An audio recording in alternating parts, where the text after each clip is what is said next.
କଳିଯୁଗରେ ଜଗନ୍ନାଥ ସାଜି ଆସିଲେ। Second part. ଦ୍ରୌପଦୀର ଟିକେ କନା ମୂଲ୍ୟ ପାଇଁ କଟିବସ୍ତ୍ର ପ୍ରଦାନିଲ। ଦ୍ରୌପଦୀର ଟିକେ କନା ମୂଲ୍ୟ ପାଇଁ କଟିବସ୍ତ୍ର ପ୍ରଦାନିଲ। କୁରୁ ସଭାରୁ ଲଜ୍ଜା ନିବାରିଲ। କିନ୍ତୁ ଗପରେ କାହିଁ ବସ୍ତ୍ର ଚୋରି କରୁଥିଲ। କିନ୍ତୁ ଗପରେ କାହିଁ ବସ୍ତ୍ର ଚୋରି କରୁଥିଲ। ହେଲେ କୁହନା ସାରା ବ୍ରହ୍ମାଣ୍ଡ ଜାଣିଥିବା ପିଲା କ'ଣ ସେତେବେଳେ ଅବଧ ଥିଲ। ହେଲେ କୁହନା ସାରା ବ୍ରହ୍ମାଣ୍ଡ ଜାଣିଥିବା ପିଲା କ'ଣ ସେତେବେଳେ ଅବଧ ଥିଲ। ବଂଶୀ ବଜାଉଥିବା ହାତରେ ମହାଭାରତ ଯୁଦ୍ଧ କରେଇଲ। ବଂଶୀ ବଜାଉଥିବା ହାତରେ ମହାଭାରତ ଯୁଦ୍ଧ କରେଇଲ। ଅର୍ଜୁନ ସାରଥୀ ହୋଇ ମହାଭାରତର ମୁଖ୍ୟ ନାୟକ ହେଲ।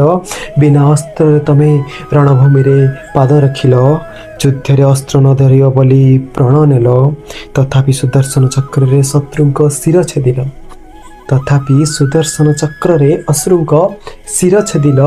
ହେଲେ କୁହନା ଏ କେମିତିକା ନ୍ୟାୟ କଲ। ହେଲେ କୁହନା ଏ କେମିତିକା ନ୍ୟାୟ କଲ। ଶେଷରେ ଗାନ୍ଧାରୀ ଅଭିଶାପ ସ୍ୱୀକାରିଲ। ଶେଷରେ ଗାନ୍ଧାରୀ ଅଭିଶାପ ସ୍ୱୀକାରିଲ। ଦ୍ୱାରିକାରେ ବଂଶ ନିପାତ କରି ଜଳମଗ୍ନ କଲ। ଶବର ତୀରରେ ମୃତ୍ୟୁକୁ ଆପଣେଇଲ। ଅଗ୍ନିଦାହ ପରେ ବି ହୃଦୟ ନ ଜଳେଇଲ। ପିତା କରିଥିବା ନିମଟାକୁ ବି ଦାରୁ ବ୍ରହ୍ମ ନାମ ଦେଲ।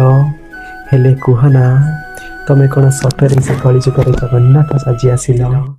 ହେଲେ କୁହନା ତମେ କ'ଣ ସତରେ ସେଇ କଳିଯୁଗରେ ଜଗନ୍ନାଥ ସାଜି ଆସିଲ। ଜୟ ଜଗନ୍ନାଥ।